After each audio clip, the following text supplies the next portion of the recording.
অনেক দিন ধরে ঘুগনি খাওয়া হয় না, বাজারে কিনে আবার আমার মন পোষায় না। ওই 10 টাকায় এইটুকু দেবে, তাদের বাড়িতে করাই ভালো। আলু মটর আগে থেকে সেদ্ধ করে নিয়েছি, তারপরে আলুগুলো ভেজে নিলাম।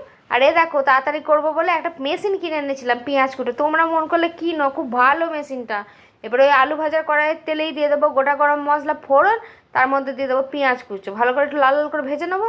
দিয়ে দেবো মশলা, আদা রসুন শুকনো লঙ্কা ভালো করে বেটে দিয়ে দিয়েছি। মশলাটা এবার ঢাকা চাপা দিয়ে অনেকক্ষণ ধরে কষাবো।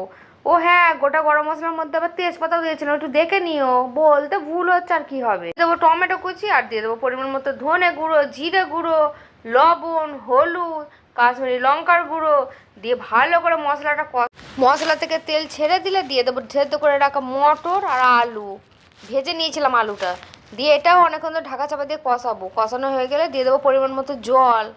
এবার ঘুগনিটা ফুটতে দেবো। ঘুগনি হয়েই এইছে, এবার দিয়ে দেবো গরম মশলা গুঁড়ো। আর ঘুগনিটা দেখো কত সুন্দর হয়েছে, তোমাদের হাতায় করে তুলে দেখালাম। আমি এবার লুচি দিয়ে খাবো।